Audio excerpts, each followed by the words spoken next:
క్రీస్తునందు చేరవచ్చున్నటువంటి ప్రియులైన దేవుని పిల్లలందరికీ ప్రభు అయిన యేసుక్రీస్తు వారి పేరిట నా ప్రత్యేకమైన వందనాలు తెలియజేస్తా ఉన్నాను.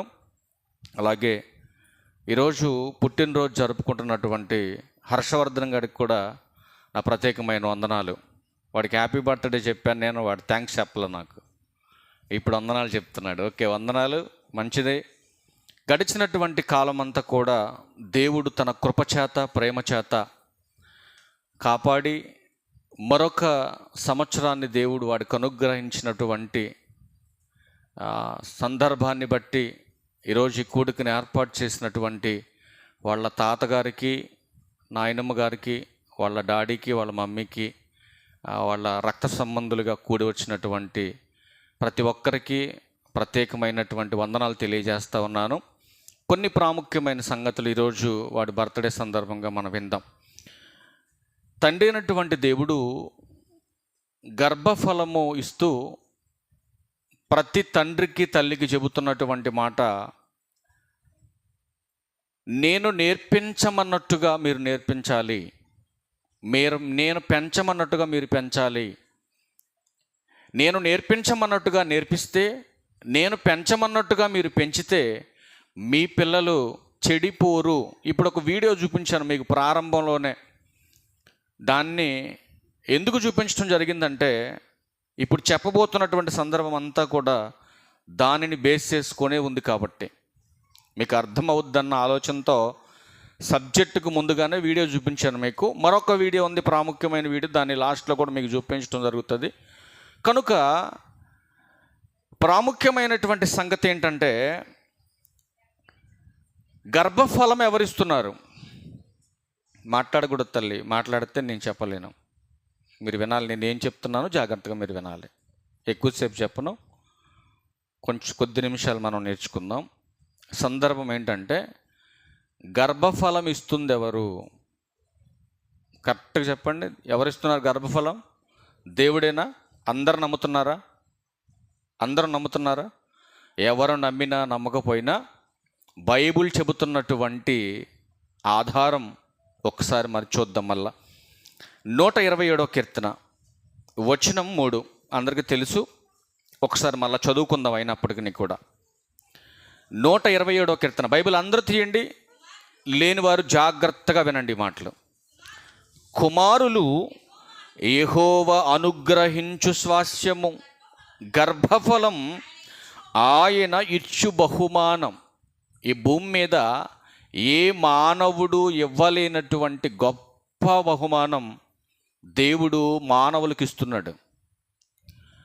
ఇచ్చినటువంటి దేవుడు ఏమంటున్నాడంటే, నీకు ఇచ్చినటువంటి స్త్రీ బహుమానమైన పురుష బహుమానమైన అది నా స్వాస్యము అంటున్నాడు దేవుడు.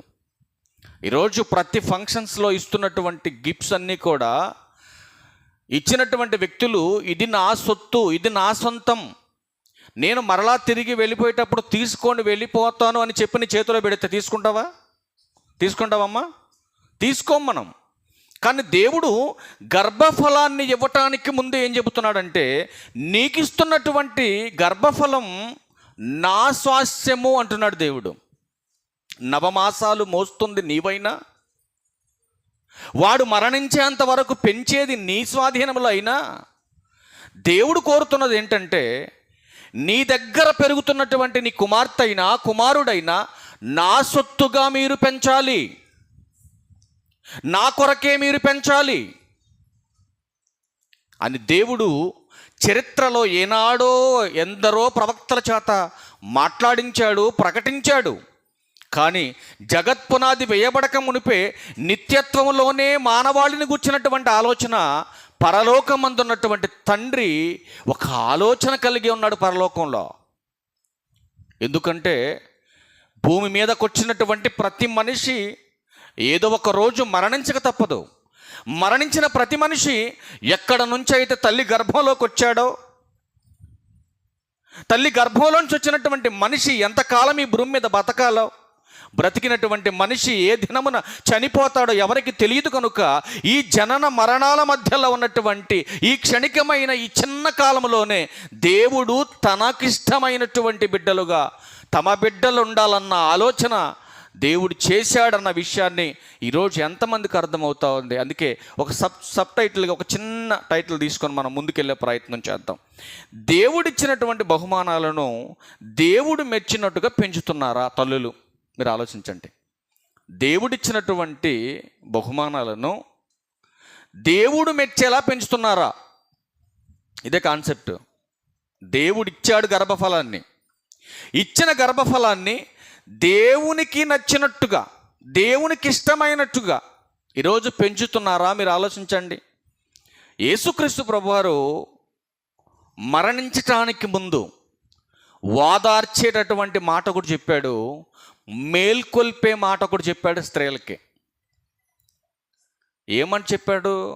లూకా సువార్త ఏమని చెప్పాడు చూద్దాం. లూకా సువార్త అందరికి తెలిసిన మాటలే మీకు చూపిస్తున్నా నేను. లూకా సువార్త 23వ అధ్యాయం వచనము 28. ప్రియులారా, లూకా సువార్త చదువు తల్లి. యేసు వారి వైపు తిరిగి, యెరూషలేము కుమార్తెలారా, ఏమంటున్నాడండి ప్రభువారు? యెరూషలేములో ఉన్నటువంటి కుమార్తెలారా కాదు, ఇప్పుడు భూమి మీద ఉన్నటువంటి తల్లులారా, మీరంతా వినండి. ఒక మాట చెప్తున్నాను మీకు. ఏంట మాట అంటే, నా నిమిత్తము ఏడవకండి. మీ నిమిత్తం, ఫస్ట్ మాట చెప్తున్నాడు, అండర్లైన్ చేసుకోండి. మీ నిమిత్తం, మీ పిల్లల నిమిత్తం ఏడవండి. నా కోసం ఎందుకు ఏడవటం? 3వ దినాన సమాధిని బద్దలు కొట్టుకొని బయటకు వస్తాను నేను. మరణాన్ని గెలిచి బయటకు వస్తాను నేను. మరణాన్ని జయించి బయటకు వస్తాను నేను. నా కోసం ఎందుకు ఏడవటం? మీ గర్భాన పుట్టారే పిల్లలు, ఆ పిల్లలు కూడా మరణాన్ని జయించాలంటే ఒక తల్లిగా, ఒక తండ్రిగా బాల్య దినముల నుంచే వాడికి నేను చెప్పినటువంటి మాటలు వాడికి నేర్పించాలి. సైకిల్ ఎలా తొక్కాలో నేర్పిస్తున్నాం, వాహనాలు ఎలా నడపాలో నేర్పిస్తున్నాం, ఇదిగో అత్తని పిలువని నేర్పిస్తున్నాం, ఇదిగో చిన్నాన్నని పిలువని నేర్పిస్తున్నాం, ఇదిగో వాళ్ళు మనకి ఇలా వరుస అవుతారు, ఇది ఎలా చేయాలి, అది అలా చేయాలి, ఇది ఎలా తినాలి, అది అలా నడపాలని నేర్పించే మనం, ఇదిగో ఇలా బ్రతకాలి, ఇది దేవుడు కోరుతున్నటువంటి బ్రతుకిది, ఇలానే బ్రతకాలి నువ్వు అని ఎందుకు నేర్పలేకపోతున్నాం? భూమి మీద మనిషి మొక్కలు పెంచడంలో ఎక్కడా ఫెయిల్ అవ్వట్లేదే. ఒక జీవుని పెంచడం విషయంలో మనిషి ఫెయిల్ కావట్లా. ఎన్నో రకరకాలైన పక్షుల్ని పెంచే విషయంలో మనిషి ఫెయిల్ కావట్లేదు. రీసెంట్గా ఒక జూ పార్క్ వెళ్ళాం మేము. దాదాపు ఒక 50, 60, 70 రకాల పాములే ఉన్నాయండి దాంట్లో. ఒక పాము ఒక ఫుడ్ తింటే ఒక పాము మరొక ఫుడ్ తింటుంది. అన్ని పాములు ఒకే ఫుడ్ తినవండి. పక్షులు దాదాపు ఒక 70, 80 రకాలు, ఇంచుమించు 120 ఉన్నాయి అక్కడ, 120 ఉన్నాయి రకాలు పక్షులు. పక్షులు కూడా అంతేనండి. ఒక్క పక్షి ఒక ఆహారం తింటే, ఒక గింజ తింటే మరొక పక్షి మరొక గింజ తింటుంది. అంటే పక్షుల్ని పెంచే విషయంలో, అన్ని రకాల పక్షుల్ని పెంచే విషయంలో మనిషి ఫెయిల్ కావట్లేదు. జంతువులు, రకరకాల జంతువుల్ని పెంచే విషయంలో ఫెయిల్ కావట్లేదు. సకల జీవరాశుల్ని పెంచే విషయంలో మనిషి ఫెయిల్ కావట్లేదు. కానీ నవమాసాలు మోసి కన్నటువంటి తల్లి తన బిడ్డను పెంచే విషయంలో ఫెయిల్ అయిపోతుంది. ఎందుకు ఫెయిల్ అవుతుంది? ఎందుకు ఫెయిల్ అవుతుందంటే దుష్టుడు మార్గాన్ని తప్పిస్తున్నాడు. 128వ కీర్తనలో ఒక మంచి మాటలు రాయించాడు. ఇప్పుడు వద్దులేండి అవన్నీ, చిన్నప్పటి నుంచి చదువుకుంటున్నాం మనం. పాటిస్తే కదా దాని అవసరం మనకు ఉండేది. పాటించినప్పుడు ఎన్నిసార్లు చదువుకుంటే ఉపయోగమే ఉంది? అన్ని పెంచే విషయంలో సక్సెస్ అవుతున్నటువంటి మనిషి, పేరు ప్రఖ్యాతులు తెచ్చుకుంటున్నటువంటి మనిషి తన బిడ్డల్ని పెంచే విషయంలో ఎందుకండి ఫెయిల్ అవుతున్నారు? ఎందుకండి అవమానాలు తెచ్చుకుంటున్నారు?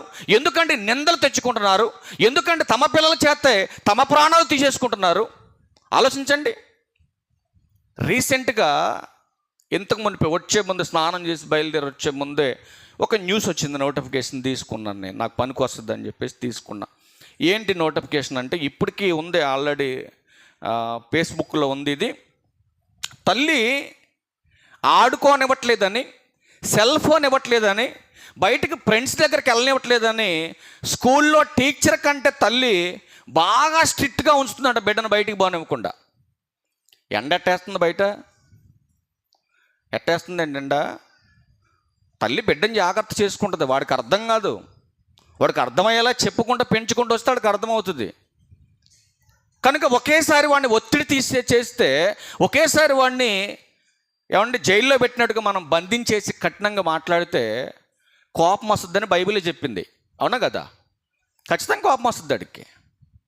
మొదటి నుంచి మనం పెంచే పెంపకం సరిగా ఉంటే వాడి కోపం రాదు. మా అమ్మ నా మంచి కోసమే కదా చెప్తుంది, మా డాడీ నా మంచి కోసమే కదా చెప్తుంది అనే జ్ఞానం వాడికి వస్తుంది. మొదటి నుంచి మీరు నేర్పకుండా చెప్పకుండా ఒకేసారి వాడికి క్రమశిక్షణలో పెట్టాలని ఒకసారి మానైన తర్వాత వంగమంటే వంగుద్దా? మొక్కగా ఉన్నప్పుడే వంచాలి. నీకు ఎలా తిరగాలో ఎలా ఉండాలో మొక్క. అది మానైన తర్వాత వంచాలనుకుంటే నీ వల్ల అవుద్దేంటి? అవదు. అందుకే తల్లి చాలా స్ట్రిక్ట్గా బిడ్డని కఠినంగా ఉంచుతుందన్న కోపం పెంచేసుకున్నాడు పిల్లడు. చూపిస్తాను కొన్ని మాటలు మీకు, చాలా మంచి విషయాలు చెప్తాను మీకు ఈరోజు. మీకు నా తల్లి ఏంటి ఇంత కఠినంగా తయారైపోయింది నా పట్ల. ఇటు పక్క చూస్తే వాడు ఆడుకుంటున్నాడు, ఇటు పక్క చూస్తే వీడు ఆడుకుంటున్నాడు, అందరూ హ్యాపీగా సంతోషంగా ఆడుకుంటున్నారు. కానీ నా తల్లి నన్ను ఒక దొంగల, ఒక దోషిలా, ఒక ముద్దాయిలా నన్ను ఎందుకు ఈ గదిలోనే బంధించి పెడుతుందని రోజు కోపం పెంచుకున్నటువంటి కొడుకు ఒకరోజు తన ఫ్రెండ్ దగ్గరికి వెళ్ళి షేర్ చేసుకున్నాడు తల్లి గురించి.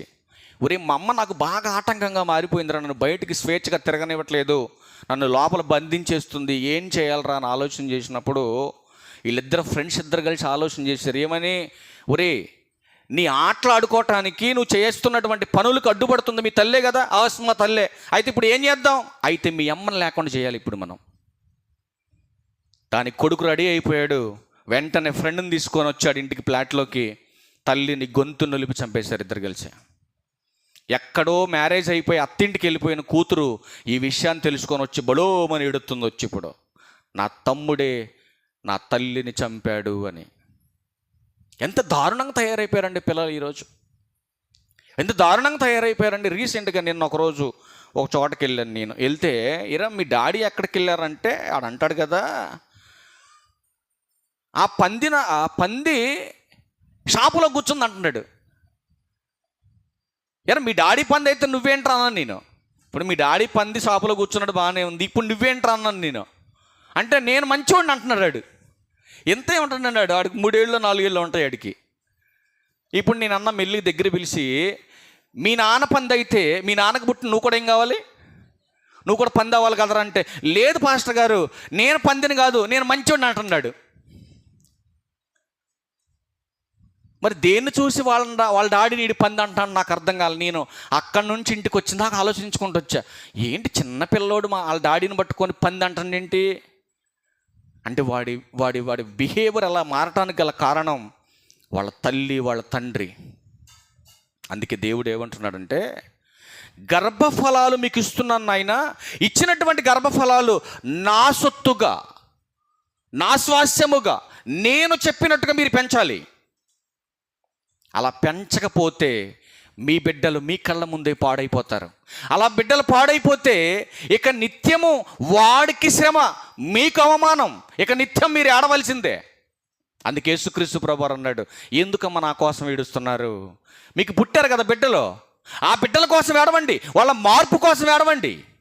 మీ పెంపకం సరిలేకపోతే ఆడు బ్రతికినంత కాలం నువ్వు ఏడవాలి. ప్రతి ఒక్కడు చీచా అని తిడతా ఉంటారు. నీ బిడ్డల పెంపకం సరిగా లేకపోతే సమాజంలో ఒక చీడపురుగుగా మారిపోతాడు. చీడపురుగుగా మారినటువంటి వ్యక్తులను చూసి ఈ సమాజం అసహించుకుంటుంది. ఏ తల్లి కన్నదరా, ఏ తండ్రికి పుట్టినవాడు రాయుడు? ఇలా పెంచి గాలి వదిలేశారేంటి? వాడి మాట్లాడే తీరేంటి? వాడి బిహేవియర్ ఏంటి? వాడి పద్ధతి ఏంటి? ఎలా పెంచారు వీళ్ళని? ఆలోచించండి. అందుకే ప్రభువారు ఆ మాట అంటున్నాడు, నా కోసం ఏడవకండి, మీకోసం మీ బిడ్డల కోసం ఏడవండి. ఏమంటే ఏ టెక్నాలజీ లేనటువంటి రోజుల్లోనే యెషయా గారి కాలానికే తల్లులు బిడ్డల్ని పట్టించుకోనటువంటి దౌర్భాగ్య పరిస్థితులు ఉన్నారు అని అంటే, ఈనాడు ఇంత టెక్నాలజీ అప్డేట్ అవుతున్నటువంటి ఈ కాలంలో మరి తల్లులు బిడ్డలు మర్చిపోతున్నారంటారా, మర్చిపోవట్లేదంటారా? మీరు చెప్పండి. నవమాసాలు మోసినటువంటి తల్లి జాలి, దయ, కరుణ లేకుండా తన కడుపున పుట్టినటువంటి బిడ్డని వదిలేస్తుందా అండి? వదిలేస్తుందా? మౌనికం వదిలేస్తుందా? హర్షవర్ధన్ గారిని వదిలేయమనండి, మేము పట్టుకెళ్తాం పోయేటప్పుడు అండి. వదిలేస్తుందా? వదిలేదా?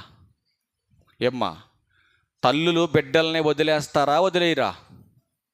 గట్టి చెప్పాలి. వదిలేస్తారా? వదిలేయరా? వదిలేస్తారా? వదిలేయరా?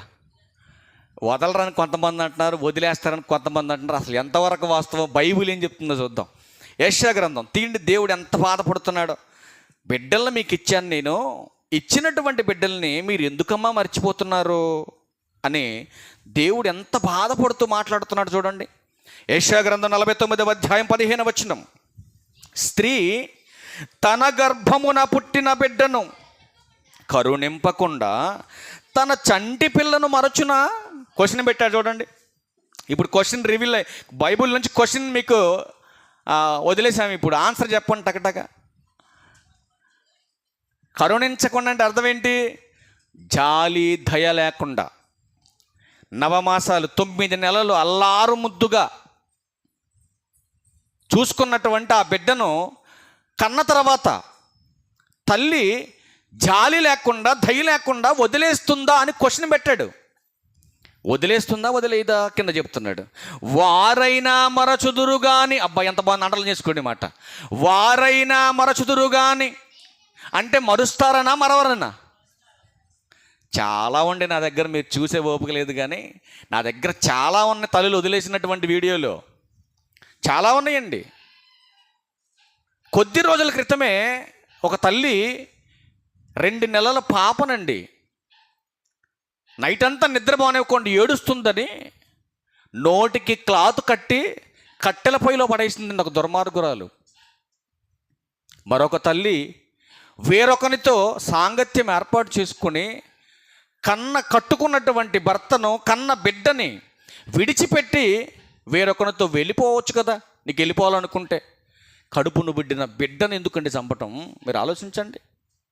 అంటే స్త్రీకి గర్భఫలం విలువ అర్థం కాలేదు, దేవుని కుటుంబ విలువ అర్థం కాలేదండి. ఈరోజు కరుణించకుండా వదిలేయడానికి 3 రీజన్స్ అండి స్త్రీలకి. ఒకటి అక్రమ సంబంధం, 2వది సెల్ ఫోన్లు, 3వది సీరియల్స్. ఈ 3 విషయాల్లోనే స్త్రీలు తమ గర్భాన పుట్టినటువంటి బిడ్డల్ని జాలి, దయ, కరుణ లేకుండా విడిచిపెట్టి ఈ యొక్క విలాసవంతమైనటువంటి వాటికి బానిసలైపోయి దేవుని చిత్తాన్ని నెరవేర్చకుండా, దేవుడు చెప్పినట్టుగా అనుసరించకుండా తమ బిడ్డల్ని పాడు చేసుకుంటున్నారండి ఈరోజు. ఎంతమంది లేరండి అలాగా? చాలామంది మన దగ్గర, కానీ చూపించడానికి సమయం లేదు మనకి. అందుకే దేవుడు అడుగుతున్నాడు కదా, ఇదిగో నవమాసాలు మోసినటువంటి బిడ్డను కరుణించకుండా ఏ తల్లైనా విడిచిపెడుతుందా అని అడుగుతూ అంటున్నాడు కదా. ఒకవేళ వారైనా మరచుదురేమో కానీ నేనైతే అస్సలు మర్చిపోను. నేను ఒక తల్లి అంటే ట్రీట్మెంట్ కోసమని తీసుకొచ్చింది హాస్పిటల్కి. చాలాసార్లు చూపించాను మీకు ఆ వీడియోలో. ట్రీట్మెంట్ కోసం హాస్పిటల్ తీసుకొచ్చింది. యాక్చువల్గా తీసుకొచ్చింది ట్రీట్మెంట్ కోసం కాదు. ఆ తల్లి హాస్పిటల్లో విడిచిపెడితే ఎవరో ఒకళ్ళు తీసుకెళ్ళిపోతారు, ఈ అడ్డు లేకుండా పోతుందన్న ఆలోచన కలిగిన తల్లి హాస్పిటల్లో తీసుకొచ్చింది ట్రీట్మెంట్ కోసమని. జాయిన్ చేసింది, బెడ్ మీద పడుకోబెట్టింది, బాత్రూమ్కో టాయిలెట్కి అని చెప్పింది, గేటు దగ్గర వెళ్ళిపోయింది. సాయంత్రం 6 అయినా 7 అయినా 8 అయినా 9 అయినా ఎవ్వరు ఆ పిల్ల దగ్గరకు రాలేదు. తర్వాత ఏంటని అడిగితే కన్న తల్లి బిడ్డను విడిచిపెట్టి వెళ్ళిపోయిందండి. ఎలాంటి దారుణమైనటువంటి పరిస్థితులు ఈ సమాజంలో జరుగుతున్నాయి. దేనికోసం జరుగుతున్నాయి? దేవుని ఉద్దేశం అర్థం కాలేదండి, దేవుని యొక్క ఆలోచన అర్థం కాలేదండి సమాజానికి. ఎందుకు దేవుడు పురుషుణ్ణి చేశాడో, ఎందుకు స్త్రీని చేశాడో, వీళ్ళిద్దరిని ఒకటిగా ఎందుకు చేశాడో, చేసినటువంటి దేవుడు ఎందుకు వాళ్ళని ఫలించమని ఆశీర్వదించాడో, దేవుని ఉద్దేశం ఏంటో సమాజానికి అర్థం కాలేదండి. ప్రారంభం నుంచి ఇప్పటి వరకును కూడా దేవుని యొక్క ఆలోచన ఏంటో ఎరగనటువంటి ఈ దౌర్భాగ్య సమాజానికి దేవుడు పిల్లల్నిచ్చి బాధపడుతున్నాడండి, బాధపడుతున్నాడు. అందుకే హెచ్చరిస్తున్నాడు. ఎందుకమ్మా నా కోసం ఏడుస్తున్నారు? మీరు నా కోసం ఏడవకండి, మీకోసం, మీ బిడ్డల కోసం ఏడవండి. మీ పెంపకం సరిలేకపోతే మీ బిడ్డలు చేస్తున్నటువంటి దారుణమైన పరిస్థితులకి తల్లిగా నువ్వు నిత్యం ఏడవాలి.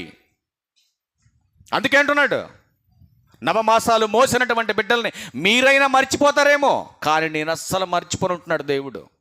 అస్సలు మర్చిపోను నేను. ఒక తల్లి అండి బిడ్డను కని బాత్రూమ్ సింకులో పడేసింది, మగబిడ్డనే. నాకు 3 రోజుల తర్వాత తెలిసింది, నేను డ్యూటీలో ఉన్నప్పుడు. నాకు ముందు తెలిస్తే నేనన్నా తెచ్చుకుని వెళ్ళి. 3 రోజుల తర్వాత మా దగ్గరకు వచ్చాడు నాతో పాటు పనిచేస్తున్నటువంటి తమ్ముడు వాళ్ళ మిస్సెస్, అందులో స్టోర్ ఇన్ఛార్జ్గా పనిచేస్తుంది ఆ కంపెనీలో. ఆ తమ్ముడు వచ్చి చెప్తున్నాడు, అన్న ఒక బిడ్డకి జన్మనిచ్చి తల్లి జాలి లేకుండా బాత్రూమ్ సింకులో పడేసిపోయిందన్నా అన్నాడు. బతికుందా చచ్చిపోయిందా తమ్ముడు అని అంటే, బ్రతికే ఉందన్నా, అక్కడ పక్కనే మనకి దగ్గరలో ఒక ట్రస్ట్ వాళ్ళు వచ్చి తీసుకెళ్ళిపోయారన్న, చిన్న బిడ్డ చాలా బాగుందన్న. అన్ని వేల మంది జనంలో, అన్ని వందల సీసీ కెమెరాల మధ్యలో ఆ స్త్రీ ఎంత తెలివిగా తన బిడ్డను అక్కడ పడేసి వెళ్ళిపోయిందో చూడండి. ఇప్పుడు ఆ బిడ్డకు దిక్కెవరు? తల్లి వదిలేసుకుంది జాలితో, కరుణ లేకుండా. ఇప్పుడు ఎవరు ఆ పిల్లకి ఆధారం? దేవుడే ఆధారం అండి ఆ పిల్లకి. అందుకే అంటున్నాడు, ఒకవేళ నీ తల్లి నీ మీద కరుణ లేకుండా వదిలేస్తుందేమో, కానీ నిన్ను ఈ భూమి మీదకి ఒక ప్రణాళిక ప్రకారం, ఒక సంకల్ప ప్రకారం పంపించాను ఈ భూమి మీదకి. ఒకవేళ వద్దనుకొని నువ్వు వదిలేసిన, దేవుడు నీ బిడ్డ ద్వారా తన కార్యాన్ని జరిగించాలనే సంకల్పాన్ని ఒక తల్లిగా నువ్వు ఎరగాలి. దేవునికి నచ్చినట్టుగా నీ బిడ్డలను పెంచాలి. చరిత్రలోకి వెళ్ళి కొన్ని మాటలు చూద్దాం. ద్వితీయోపదేశకాండం, తల్లిదండ్రులకి ఎంత మాట చెప్తున్నాడు చూడండి. గొప్ప మాటలు చెప్పాడండి చరిత్రలో కూడా. ద్వితీయోపదేశకాండం 4వ అధ్యాయం. దీన్ని అందరూ బైబిల్ది చూడండి. ద్వితీయోపదేశకాండం 4వ అధ్యాయం 9వ వచనం. అయితే ఇక్కడ 4 విషయాలు జాగ్రత్తగా మనం ఆలోచన చేయాలి. చదువు తల్లి. అయితే నీవు జాగ్రత్త పడుము, నీ కన్నులారా చూచిన వాటిని మరువక ఉండినట్లు అవి నీ జీవితకాలం అంతయు నీ హృదయములో నుండి తొలగిపోకుండునట్లు నీ మనస్సును బహు జాగ్రత్తగా కాపాడుకొనుము. ఎందుకు చెబుతున్నాడు ఈ మాట? 4 మాటలు ఉన్నది దీంట్లో. విడగొట్టి చెప్పగలరు ఎవరైనా? 4 మాటలు చెప్పాడు ఇందులో, ప్రాముఖ్యమైనది. ఒకటేంటంటే, మొదటి మాట ఏం చెప్తున్నాడంటే, ఫస్ట్ నువ్వు జాగ్రత్త పడాలి. ఒకటి జాగ్రత్తగా ఉండాలి, తల్లి అయినా తండ్రి అయినా. రెండో విషయం ఏం చెబుతున్నాడంటే, అస్సలు మర్చిపోవద్దు. నువ్వేదైతే చూసావో, ఏదైతే వింటున్నావో దానిని మర్చిపోవటానికి వీల్లేదు. రెండో మాట ఏం చెప్పాడు? నీ జీవిత కాలం అంతా మర్చిపోవడానికి వీల్లేదు. నువ్వేది నేర్చుకున్నావో, ఏది చూసావో, ఆ చూసినది, విన్నది, నేర్చుకున్నది నీ జీవిత కాలం అంతా మర్చిపోవద్దు అంటున్నాడు. మర్చిపోకుండా ఏం చేయాలి? నీ హృదయములో దానిని భద్రపరుచుకోవాలి. దేనికోసం వినమంటున్నాడు, దేనికోసం చూడమంటున్నాడు, దేనికోసం మర్చిపోవద్దు అంటున్నాడు, దేనికోసం హృదయంలో భద్రపరుచుకోమంటున్నాడు. కింద చెప్తున్నాడు చూడండి. ఎందుకు అంత జాగ్రత్త? చూడండి ఏమంటున్నాడు, చదువమ్మా. చూడండి ఎందుకు మర్చిపోవద్దు అంటున్నాడు. నీ కుమారులకును, ఆ తర్వాత వాళ్ళకు పుట్టబోతున్న కుమారులకును వాటిని నేర్పాలి. దేనికోసం మర్చిపోవద్దు అన్నాడు? ఫస్ట్ నీకు పుడుతున్నటువంటి కుమారుడికి నువ్వే నేర్పాలి. అంటే ఇప్పుడు మార్తరావు గారు ఎవరికి నేర్పాలి? కొడుకైన కిషోర్కి నేర్పాలి. నెక్స్ట్ తర్వాత ఎవరికి నేర్పాలి? వాళ్ళ కొడుకు అయినటువంటి హర్షవర్ధన్కి నేర్పాలి. అంటే ఇప్పుడు హర్షవర్ధన్కి నేర్పాలంటే మార్తరావు గారు ఏం చేయాలి? నేర్చుకున్నది హృదయంలోనే దాచిపెట్టుకోవాలి. అర్థమైందా? నా మనవడు పుట్టిన తర్వాత, మా మనవరాలు పుట్టిన తర్వాత వాళ్ళు అనుభవించాలి, వాళ్ళు ఉపయోగించుకోవాలని ఒక తాతగా ఎంత తపనపడి ప్రతిదీ కూడబెడుతుంటాడో, ఈ కూడబెట్టిందంతా కూడా ఎంతకాలం పనిచేస్తుందండి మీరు చెప్పండి? ఎంతకాలం పనిచేస్తుంది? ఇప్పుడు ఆస్తులు కూడబెట్టాడు, బంగారాన్ని కూడబెట్టాడు, ప్రాపర్టీ, వాడికి కావలసింది ప్రతిదీ కూడబెట్టాడు. ఈ కూడబెట్టిందంతా వాడికి ఎంతకాలం పనిచేస్తుంది మీరు చెప్పాలి? ఎంతకాలం పనిచేస్తుందమ్మా? బ్రతికి ఉన్నంత కాలం మాత్రమే వాడు సంతోషంగా, ఆనందంగా మా తాత సంపాదించిన ఆస్తి అని హక్కుదారుడుగా అనుభవించడానికి పనిచేస్తుంది. అనుభవిస్తున్న దానితో పాటు దేవుడు నేర్పించమన్న ఈ మహాజ్ఞానాన్ని గనక వాడికి నేర్పించకుండా వదిలేస్తే వాడు ఎక్కడికి వెళ్తాడు చెప్పండి? ఇప్పుడు ఎక్కడికి వెళ్తారమ్మా? ఎక్కడికి వెళ్తాడు? నరకానికి వెళ్ళిపోతాడు. ఇప్పుడు నరకానికి వెళ్ళిపోతే శిక్ష ఎవరికి? మార్తల గారక ఆడిక? చెప్పాలి. శిక్ష ఎవరికి? చెప్పరేంటమ్మా? ఇప్పుడు మా నాన్న నాకు నేర్పలేదు, నేను నా కొడుకు నేర్పలేదు, సడన్గా వాడు చచ్చిపోయాడు అనుకుందాం, శిక్ష ఎవరికి? ఆడికే మా నాన్నక? దేవుడు ఏం చెప్పాడంటే, ఇంటి యజమాని ఎవరైతే వాళ్ళు ఖచ్చితంగా నేర్చుకొని నీ బిడ్డలకు నేర్పు, ఆ తర్వాత వాళ్ళ బిడ్డలకు నేర్పు. చిన్నప్పుడు లాజిక్ మిస్ అవుతుంది క్రైస్తవం. ఏంటంటే, అసలు నా మనవడకి నేర్పే అంత అవకాశం నాకు ఇస్తున్నాడంటే అర్థం ఏంటి?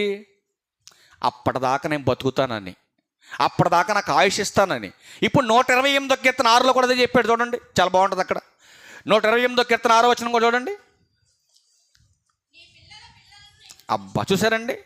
అంటే ఇప్పుడు నేను నేర్చుకొని నా జీవిత కాలం అంతా దేవుని వాక్యాన్ని నా హృదయంలో భద్రపరుచుకుంటే, మొట్టమొదటిగా నాకు పుట్టే బిడ్డకు నేర్పుకుంటాను, ఆ తర్వాత నా జీవితకాలం అంతా వాక్యాన్ని నా హృదయంలో పెట్టుకుంటే వాడికి పుట్టే బిడ్డ నేర్పేదాకా దేవుడిని బతికిస్తాడు.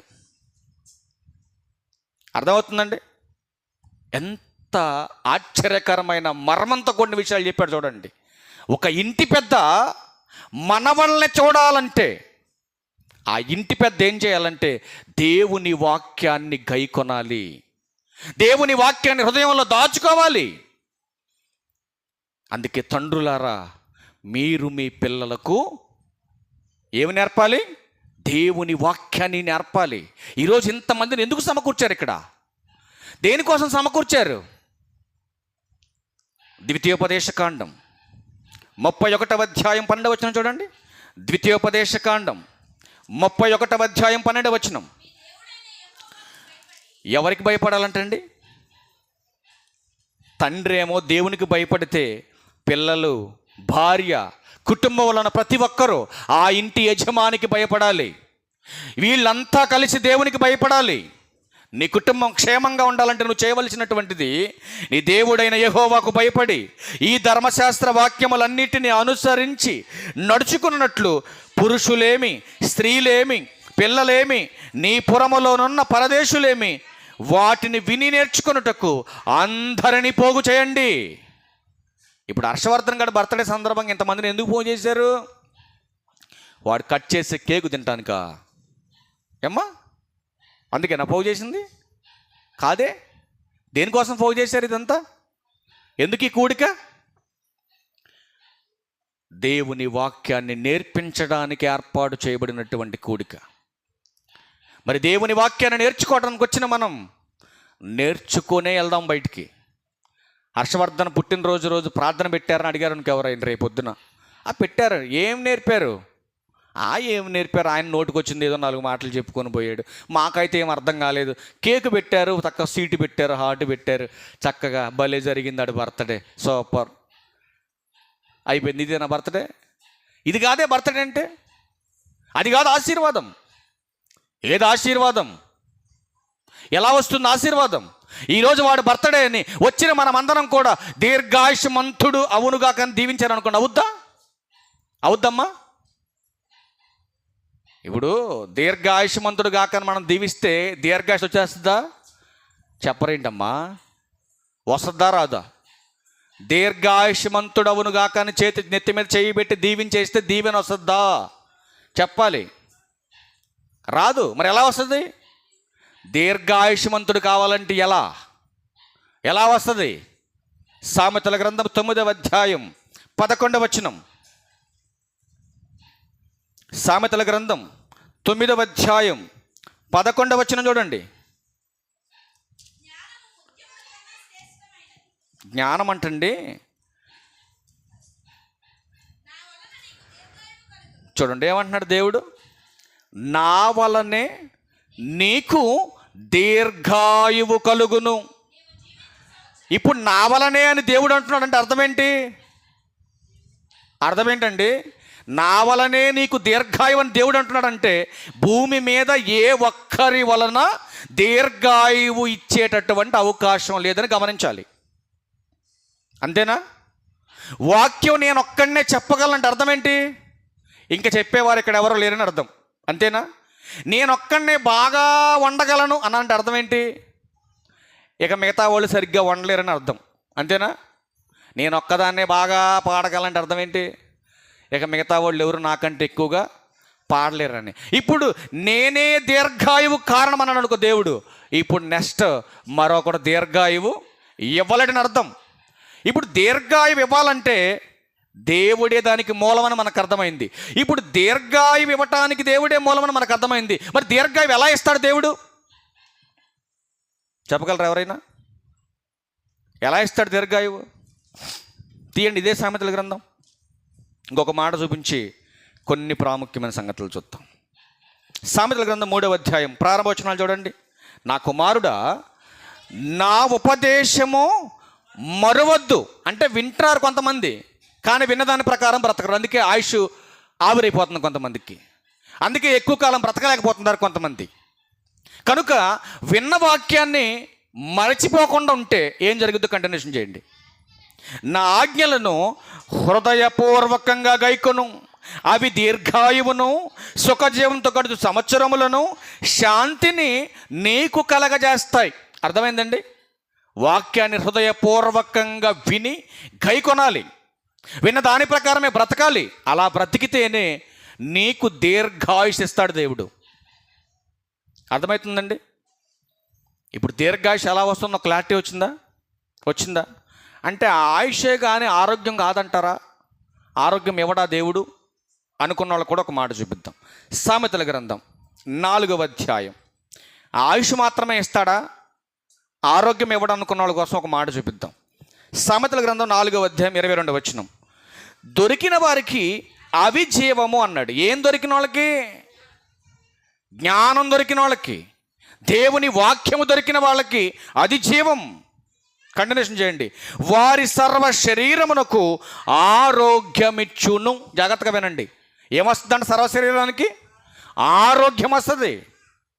అంటే వాక్యం వింటే మాకేం వస్తుందనంటే, వాక్యం వింటే నీకు ఆరోగ్యం వస్తుంది, వాక్యం వింటే నీకు ఆయుష్ వస్తుంది, ఆ వాక్యం వింటే నీకు నిత్య జీవం వస్తుంది, వాక్యం వింటే నీకు నెమ్మది వస్తుంది. అందుకే సామెతల గ్రంథం 16వ అధ్యాయం 20వ వచనం చదివించే ప్రారంభంలోనే మీకు ఏం చదివించాను? మీకు చూడండి. వాక్యానికి చెవియొగ్గువాడు ఖచ్చితంగా మేలు పొందుతాడు. దేవుణ్ణి ఆశ్రయించిన వాడు దీవించబడతాడు. ధన్యుడు అంటే అర్థం ఏంటి తెలుసా అండి? దీవించబడతాడు. ఎవరో వచ్చి దీవించబడతావని చెప్పినంత మాత్రాన దీవెన రాదు. దేవుని వాక్యానికి నువ్వు చెవి యొగ్గాలి, అప్పుడు నీకు మేలు వస్తుంది, అప్పుడు దేవుడు నీకు దీవెనిస్తాడు. సామెతల గ్రంథం 22వ అధ్యాయం ముగింపుకి వెళ్ళిపోదాం. ఇక సామెతల గ్రంథం 22వ అధ్యాయం 6వ వచనం. ఇప్పుడు ప్రాముఖ్యమైన సంగతులు వినండి జాగ్రత్తగా. బాలుడు నడవవలసిన త్రోవను వానికి నేర్పుము. ఇప్పుడు హర్షవర్ధన్ గారికి ఏమి నేర్పాలి? మౌనికమ్మ కిషోర్ గారు ఏమి నేర్పాలి? వాడు నడవవలసినటువంటి త్రోవను నేర్పాలి. అర్థమవుతుందండి? ఏం చేయాలి? వీళ్ళు నేర్పాలి. నేర్పకుండా వచ్చేవి కొన్ని చెప్పండి. నేర్పకుండా వచ్చేవి. తల్లులారా మిమ్మల్ని అడుగుతున్నా, కొంతమంది తల్లులకి పిల్లల పెళ్ళిడికి వచ్చారు, చెప్పాలి తల్లులు. నేర్పకుండానే వచ్చేవేంటి చెప్పాలి. ఒక్కటైనా చెప్పండి, ముందుకెళ్ళిపోదాం. నేర్పకుండానే వచ్చేదేంటి చెప్పాలి తల్లులు. నేర్పకుండే వచ్చేదేంటి? సెల్ ఫోన్ వాడటం. తెలుసా? పక్కన కూర్చొని యూట్యూబ్ అంటే ఎర్రగుంటుంది, యూట్యూబ్లోకి వెళ్ళిన తర్వాత పక్కన మైక్ ఉంటుంది, దాని మీద టచ్ చేస్తే చిట్టు చిలకమ్మ అంటే బొమ్మలు వస్తాయి అని నేర్పారు. ఏంటి కూడా ఆయన పిల్లలకి నేర్పారా? నేర్పలా.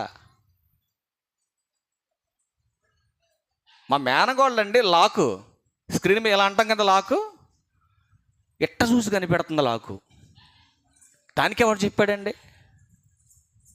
ఒక్కసారి మనం లాక్ ఎలా తీస్తున్నామో ఇలా ఫోన్ ఇటు పెట్టి మనం చేయి కదిపితే ఏ నెంబర్ మీద టైప్ చేస్తున్నా కూడా కనిపెట్టి పిల్లలు ఈజీగా లాక్ ఓపెన్ చేస్తున్నారు పిల్లలు.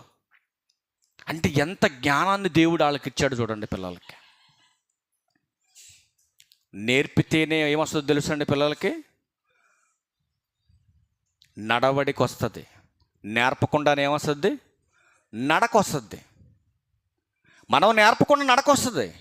మనం నేర్పకుండా నాశనానికి పోయేవన్నీ అలవర్చుకుంటారు వాళ్ళు.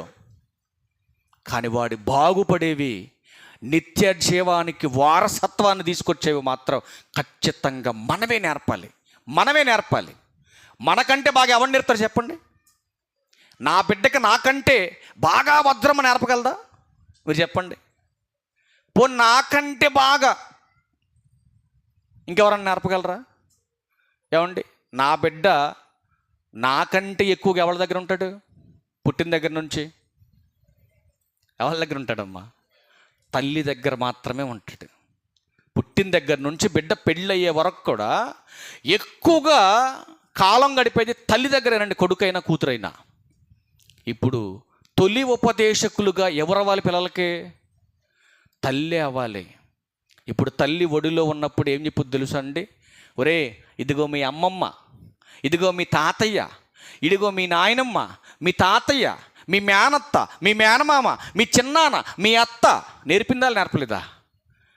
ఇవి నేర్పినా నేర్పకపోయినా వచ్చిన పెద్ద ప్రమాదం ఏమి లేదు వీటి వల్ల. కొద్ది వయసు వచ్చిన తర్వాత ఆడిని నేర్చుకోండి. నువ్వు చెప్పేది ఏంటవి? అవి కాదు నువ్వు చెప్పాల్సింది. తల్లి ఒడిలో ఉన్నప్పుడు నేర్పవలసింది ఏంటంటే, నాన్న నీకు నాకు బ్రతుకునిచ్చింది దేవుడురా, బ్రతుకునిచ్చిన దేవుని కోసం నువ్వు బ్రతకాలిరా. ఏ దినమున నువ్వు చచ్చిపోతావో, ఏ దినమున నేను చచ్చిపోతానో, ఎవరు ఎలా పోతామో మనకు తెలియదురా. బ్రతుకునిచ్చిన దేవుని కోసం బ్రతకాలిరా. ఇదిగో ఈ పెద్దలను గౌరవించాలిరా, స్కూల్ టీచర్ని గౌరవించాలిరా, సమాజంలో ఉన్నటువంటి వ్యక్తుల్ని గౌరవించాలిరా. ఇదిగో ఇక్కడ ఎలా ఉండాలి, అక్కడ అలా ఉండాలి.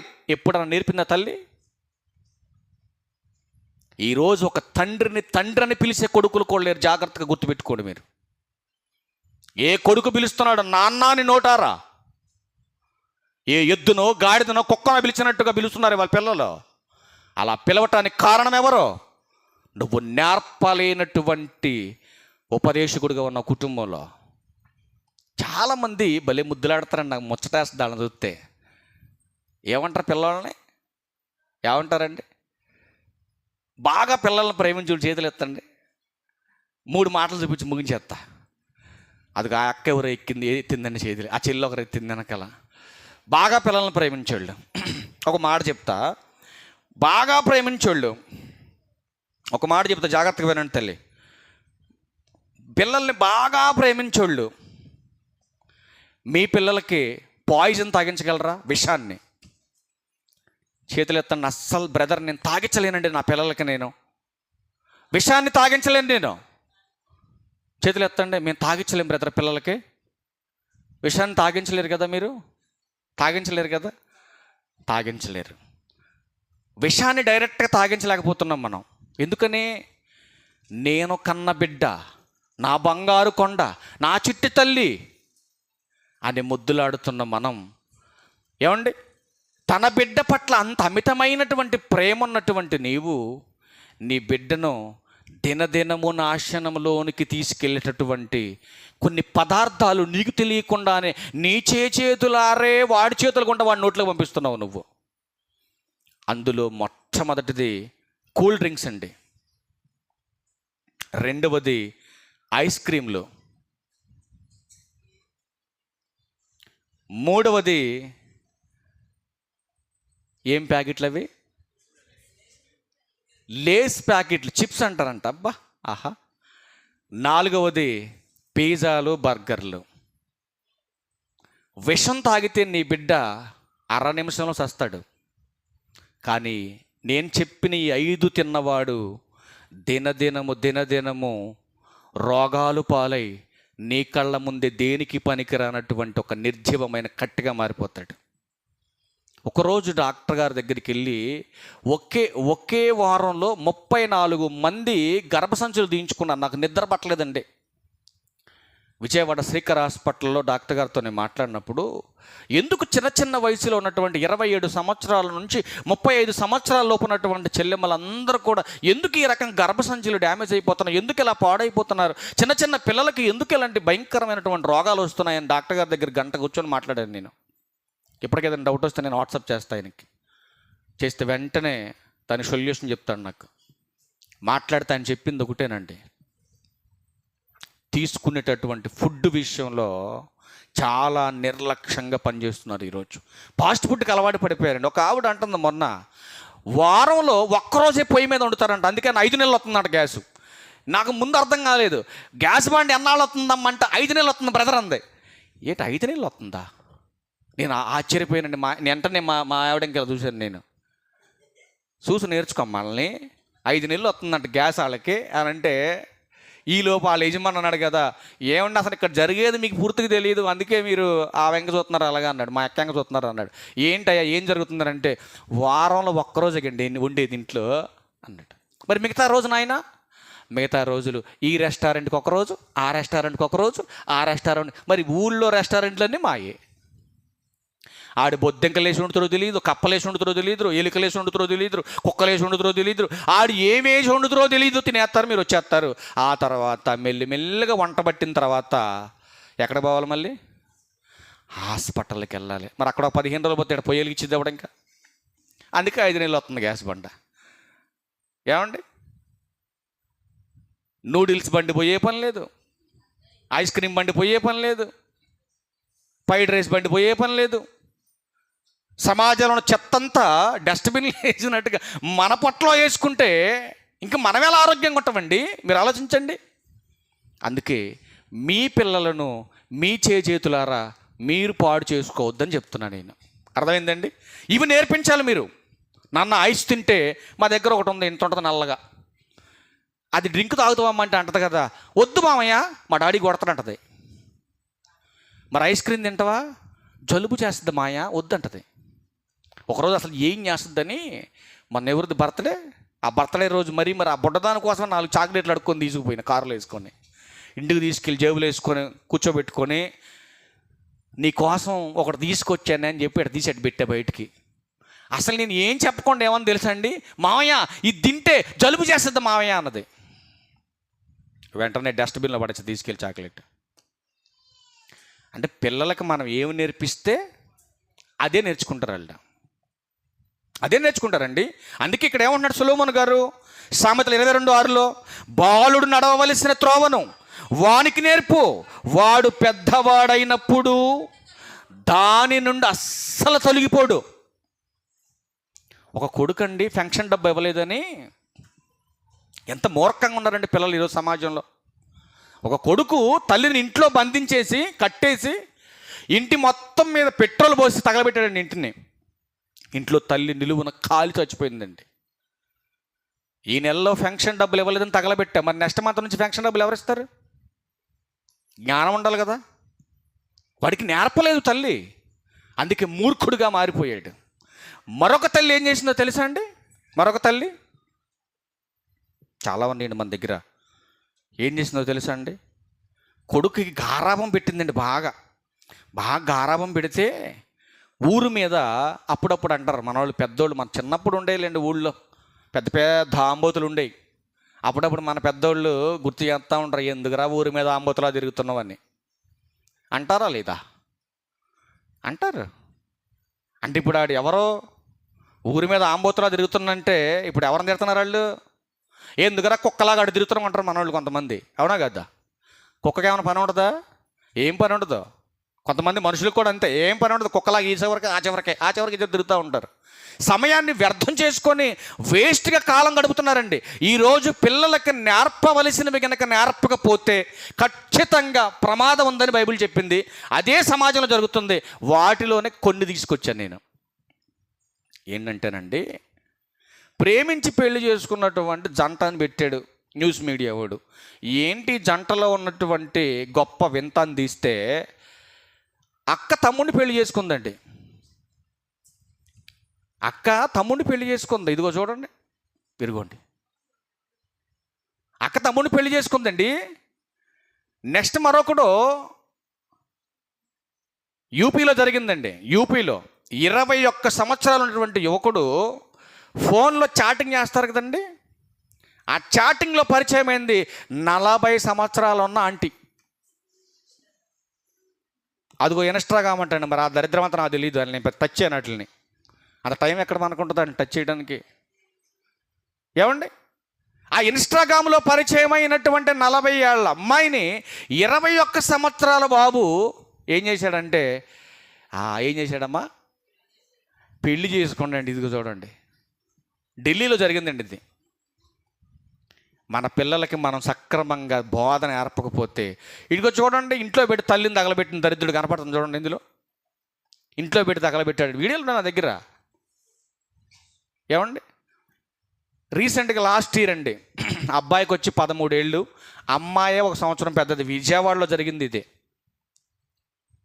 అబ్బాయికి వచ్చి 13 సంవత్సరాలు, అమ్మాయికి వచ్చి 14 సంవత్సరాలు. ఇద్దరు ప్రేమించుకొని జంపండి. ఈ ఏళ్ళు చేశారు, మళ్ళీ వాళ్ళ భవిష్యత్తు పాడవద్దని. చూడండి, మరి బస్సు కూడా ఫ్రీ కదండి, ఫ్రీ బస్సులు పెట్టారు కదా జంప్ అవ్వడానికి. ఫ్రీ బస్సుల్లో జంప్ అంటే సమాజం ఎటు వెళ్ళిపోతుందండి. మీరు దీనికి ఎలా అనుకుంటే, ఇంకొక భయంకరమైన న్యూస్ చూడండి. 7th క్లాసులోనే ప్రేమ మొదలైంది. 10th క్లాస్కి వచ్చేళ్ళకి ప్రెగ్నెంట్ అయ్యారు అమ్మాయి గారు.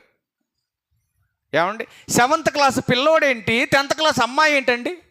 వీళ్ళకి ప్రేమలా? చూడండి, సుమన్ టీవీడు బలి తీసాడండి వీళ్ళని. ఎటుపోతుందండి సమాజం? మరొక దారుణం చూస్తారా? తల్లి అంటే ప్రేమ కదా కొడుక్కి, చిన్న కొడుక్కి కదండి. చిన్న కొడుకు అంటే కూడా తల్లికి అమ్మ ప్రేమలేండి. కొంతమంది తల్లులు ఉంటారులే, కొంతమంది కాదండి. భూమి మీద ఉన్న ప్రతి తల్లికి చిన్న బిడ్డ అంటేనే, చిన్న కూతురు అంటేనే ఇష్టం. అట్లన్నీ విడగొట్టట్లేదండి. కనిపెట్టండి, పెద్ద కొడుకులారా, పెద్ద కూతురులారా, తెలుసుద్ది మీకు. నువ్వు 1,00,000 రూపాయలు ఇచ్చినా కూడా నిన్ను గుర్తుపెట్టదు తల్లి. ఆడు 100 రూపాయలు ఇస్తే 100 సార్లు చెప్పుద్ది, నా చిన్న కొడుకు 100 ఇచ్చిండని. అర్థమైందండి? ఎవరికి అంకతో కాదు, మా అమ్మ సంగతి చెప్పాను ఇప్పుడు మీకు. వేల రూపాయలు ఇచ్చిస్తాను నేను, లెక్కలో ఉన్నాను నేను. ఆడెప్పుడు వస్తారు ఒకసారి 100 రూపాయలు ఇచ్చి వెళ్తే 100 సార్లు చెప్పుద్ది. ఏమండి, అంటే ప్రేమ ఎవరి మీద ఉంది? వాళ్ళ మీదే ఉంటుంది. కానీ చివరికి గొంతు కోసేది కూడా వాళ్ళే, మీకు గుర్తుపెట్టుకోండి. అర్థమైందా? ఊకనే చెప్పాల. న్యూస్ ఉంది నా దగ్గర, ఇదిగోండి న్యూస్ ఉంది చూడండి. తల్లిని గొంతు కోసాడండి కొడుకు. ఎంత దారుణంగా తయారైపోయిందండి. వీళ్ళంతా ఎందుకు తయారైపోయారండి? చెడిపోతున్నటువంటి మానవాళిని మేల్కొల్పాలంటే ఇట్లాంటి మహాజ్ఞాన సంగతులు నేర్పాలండి పిల్లలకి. నేర్పాలి. నేర్పితేనే ఈమె తల్లి అవుతుంది, ఈమె చెల్లి అవుతుంది, ఈమె అక్క అవుతుంది. వరసలు వాడు తెలుసుకుంటాడు, భయం తెలుసుకుంటాడు, బాధ్యత తెలుసుకుంటాడు. నేను ఒక మనిషిని దేవుడు చూస్తున్నాడన్న జ్ఞానం వాడికి వస్తుంది. మరొక దారుణం అండి, పిల్లలకి శిక్షణ నేర్పాలని ఇంటి దగ్గర భయం నేర్పాలి తల్లి. ఎక్కడ జరిగిందంటే ఇది ఒరిస్సాలో జరిగిందండి. మరి పిల్లలకి ఏం గొడవ వచ్చిందో తెలీదు. పిల్లలంతా హాస్టల్లో ఫుడ్ తిని వరుసగా పడుకున్నారు. ఇలాగా పడుకుంటూ అందులో ఒకడు పెవి హుక్కులు కొనుక్కొచ్చుకున్నాడు. మరి ఆడ కొనుక్కొచ్చాడో ఆ పెవి హుక్ తీసుకోనండి పిల్లల కళ్ళలో పోసాడండి. వీడు 6 పిల్లల కంట్లో పోసాడండి పెవి హుక్ తీసుకొచ్చి. పిల్లల కళ్ళు తెరవలేక గెల కొట్టుకో. అంటే పెవి హుక్ అంటే చాలా మంట ఉంటుందండి. అది ఇప్పుడు అంటించేటప్పుడు ఏదైనా చిన్న కొంచెం లేచి కంట్లో పడితేనే మండిపోద్ది కంట్లో. అట్లాంటి పవర్ఫుల్ కలిగినటువంటి గమ్మును తీసుకెళ్ళి ఆ పిల్లల కంట్లో పోసేసాడండి. ఏం చేయాలి అలాంటి పిల్లల్ని? రాక్షసులుగా మారిపోతున్నారు పిల్లోళ్ళు. స్కూల్కి వెళ్ళినప్పుడు గెంత ఉండరండి. ఎంత టెక్కు తెలుసా పిల్లలకి? ఎక్కడి నుంచి వచ్చింది ఇదంతా? కాలేజీలో చూసేవాళ్ళు మనకు ర్యాగింగ్. కానీ ఈరోజు ఏమండి ఎలిమెంటరీ స్కూల్లో స్టార్ట్ అయిపోయిన ర్యాగింగ్లో దారుణమైనటువంటి పరిస్థితులు. రీసెంట్ కాదు, 9 ఏళ్ల బాలికపై గ్యాంగ్ రేప్ జరిగింది. నేనెంత పెద్ద మగోళ్ళు అనుకున్నా నేను ఇలా చూసి. చివరకు చూస్తేనండి 4-5 తరగతులు చదువుతున్నారండి వాళ్ళు. 9వ తరగతి చదువుతున్నటువంటి 9 ఏళ్ల బాలికపై గ్యాంగ్ రేప్ జరిగిందండి. ఇందులో ఒక్కడ మాత్రమే 16 సంవత్సరాలుడు. మిగతా వాళ్ళు మొత్తం 4-5 సంవత్సరాల వాళ్ళే, 4వ తరగతి చదువుతున్న వాళ్ళే. ఇంత చిన్న పిల్లలకు ఇట్లాంటి పెద్ద ఆలోచనలు ఎందుకు వస్తున్నాయనంటే చూడకూడనవి చూస్తున్నారు సెల్ ఫోన్లో, వాడకూడనవి వాడుతున్నారు, నేర్చుకోకూడనవి నేర్చుకుంటున్నారు. ఇవన్నీ నేర్చుకోవడానికి కారణం మీరు నేర్పించవలసినవి వాడికి నేర్పించట్లేదు కాబట్టి. ఈరోజు నువ్వు నేర్పించవలసినటువంటి జ్ఞానం వాడికి నేర్పిస్తే వాడు అవన్నీ నేర్చుకోడు. అందుకే సమాజం దారుణమైనటువంటి పరిస్థితిలో ఈరోజు తమ కళ్ళ ముందే తమ బిడ్డలు చచ్చిపోతున్నారు. ఒక కొడుకుని అల్లారు ముద్దుగా పెంచుకున్నారండి. ఐటీఐ కంప్లీట్ అయింది, కంపెనీలు తీసుకొచ్చి జాయిన్ చేశారు, 18,000 శాలరీ వస్తుంది. కనీసం పట్టుమని 3 నెలలు కూడా కంపెనీలో జాబ్ చేయలేదు. ఈలోగా 1,75,000 పెట్టి ఒక బైక్ కొనిస్తే ఫ్రెండ్స్కి పార్టీ ఇద్దామని ఫ్రెండ్స్ని తీసుకొని ఊరు పోయాడు విజయవాడ వెళ్ళిన వ్యక్తి ఇంటికి వస్తున్నాడు. ఇంటికి వచ్చే సమయంలో వాడి బండే వాడే తీసుకెళ్ళిపోయి గోడ కొట్టుకున్నాడు. వాడు తలకాయ రోడ్డు కొట్టుకుంది. అర్ధరాత్రి 1 గంట చచ్చిపోయాడే. తల్లి వచ్చి ఏడుస్తుంది కదా, నా బిడ్డే దొరికాడా అంటుంది దేవుణ్ణి. అలా ఏడుస్తారు తల్లులు. అంటే ఎవరి బిడ్డ పోవాలని ఏడుతుంది తల్లి? నా బిడ్డ దొరికినట్టు అర్థం ఏంటి? ఊళ్ళో ఎవరు లేరని అర్థం. ఆ బిడ్డ అలా తయారవడానికి కారణం ఎవరు? మీరు కాదా? ఆడు నడక నేర్చుకోకముందే వాడికి బండి కొని పెట్టావు. నడక నేర్చుకోకముందే ఫ్రెండ్స్తో పార్టీకి పోయాడు. తాగినోడు తిన్నగా వస్తాడా ఇంటికి? రాడు కదా. ఎన్ని యాక్సిడెంట్లు అండి గత ఈ 15 రోజులు, ఎన్ని దారుణమైన యాక్సిడెంట్లు అండి. రోడ్డును బయలుదేరుతుంటే అన్ని శవాలే బయట. ఈరోజు ఇంత హ్యాపీగా సంతోషంగా మనం బ్రతుకుతున్నామంటే దేవుని కృప కదా, మీరు ఆలోచించండి. అందుకే మరికొన్ని మాటలు చూద్దాం. చాలా మంచి మాటలు చూపిస్తాను ఇప్పుడు. చూడండి, లాస్ట్గా 4 మాటలు చూపించి క్లోజ్ చేద్దాం. సామెతల గ్రంథం తీయండి. సామెతల గ్రంథం 13వ అధ్యాయం 24 వచనం చూడండి. బాగా ప్రేమించే వాళ్ళ గురించి చూపిస్తాను ఇప్పుడు బిడ్డల్ని.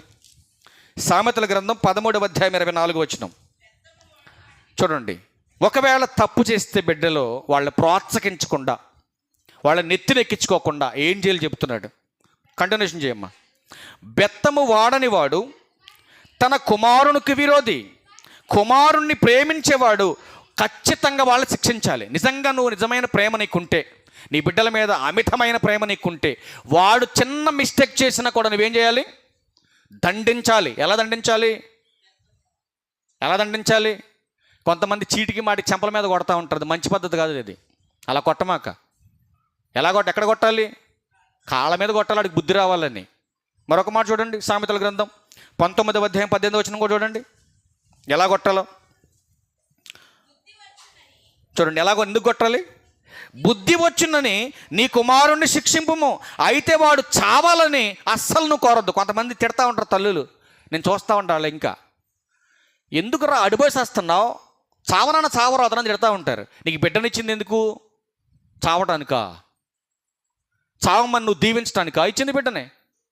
తప్పు చేస్తే దండించు, ఎందుకంటే నువ్వు ప్రేమిస్తున్నావు కాబట్టి. నీ బిడ్డ నీకు దూరం అయిపోకూడదు కాబట్టి.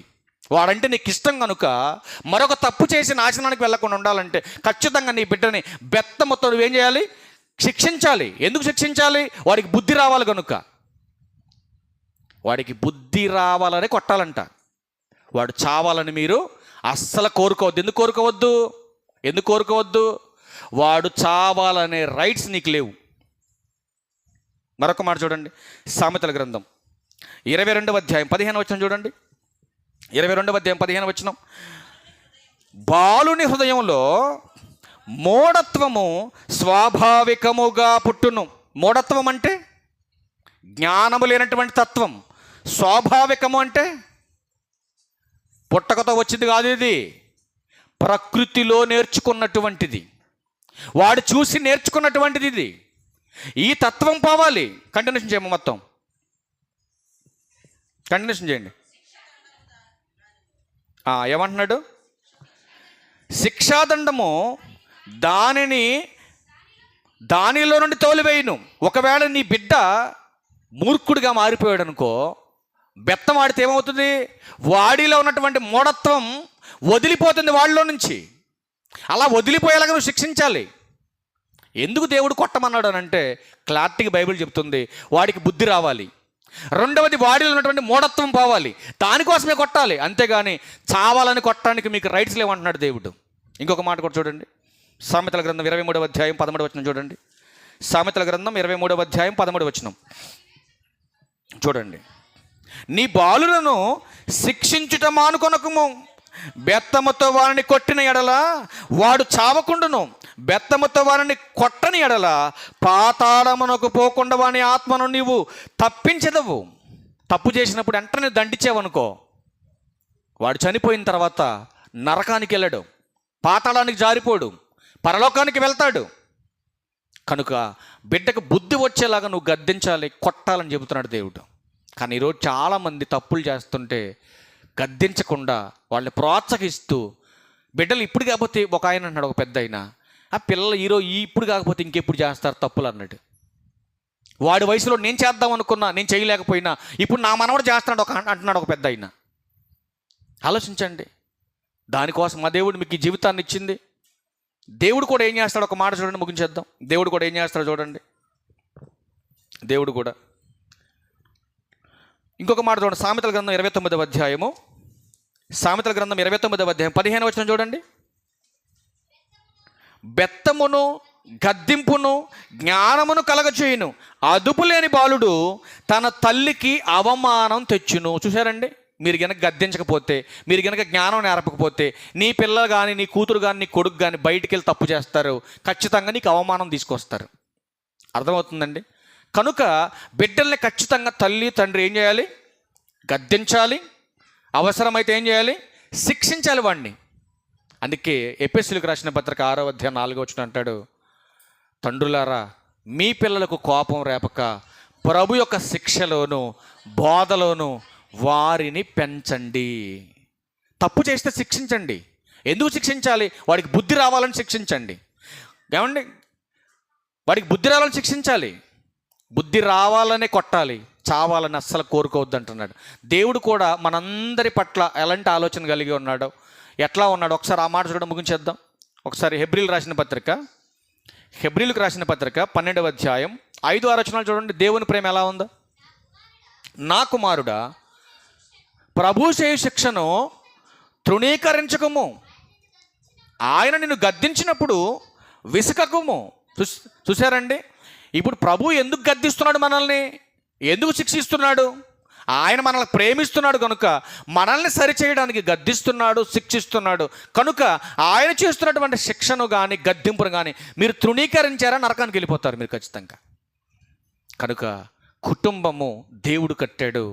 కట్టినటువంటి కుటుంబంలో భర్త భార్యను ప్రేమించాలి, భార్య అయితే భర్తకు లోబడాలి, బిడ్డలైతే తల్లిదండ్రులకు విధేయత కలిగి లోబడి వాళ్ళని గౌరవించేటటువంటి భావనతో కుటుంబ వ్యవస్థ దేవుని యందు భయము భక్తి కలిగి ఉంటే ఆ కుటుంబము దినదినము ప్రభు యొక్క శిక్షలో బోధలో నడుస్తూ ఉంటే ఆ కుటుంబము దీవించబడుతుంది, ఆశీర్వదింపబడుతుంది. ఈ కనిపించే ఈ బంధాలన్నీ కూడా రక్తబంధం అయితే ఆత్మబంధం కలిగినటువంటి మనం దేవునితోనే బంధం కలిగి ఉన్నాం. కనుక కనిపించే ఈ బంధాల్లోనే ఇంత ప్రేమ, ఇంత మమకారం మనకుంటే కనిపించనటువంటి ఆ దేవుని ప్రేమ, ఆయన బంధం శాశ్వతమైనది. ఆయనది ఏమండి, వెలతో కొనలేనటువంటి ప్రేమతో మనల్ని అందరినీ కూడా ప్రేమించి ఆదరించి బలపరిచి ఈ రీతిగా ఒక కుటుంబంగా, ఒక ఆత్మీయ కుటుంబంగా మనల్ని కట్టినటువంటి తండ్రి అయినటువంటి దేవునికి ప్రభు అయిన క్రీస్తు వారి పేరట నా కృతజ్ఞతాస్తుతులు చెల్లించుతూ ఈ నా మాటలు ముగిస్తా ఉన్నా. చేరువచ్చిన మీ అందరికీ ప్రభు అయిన క్రీస్తు వారి పేరట నా ప్రత్యేకమైన వందనాలు తెలియజేస్తూ ఈ నా మాటలు ముగిస్తా ఉన్నా. ఒక వీడియో చూద్దాం. ఒక వీడియో చూసిన తర్వాత కేక్ కటింగ్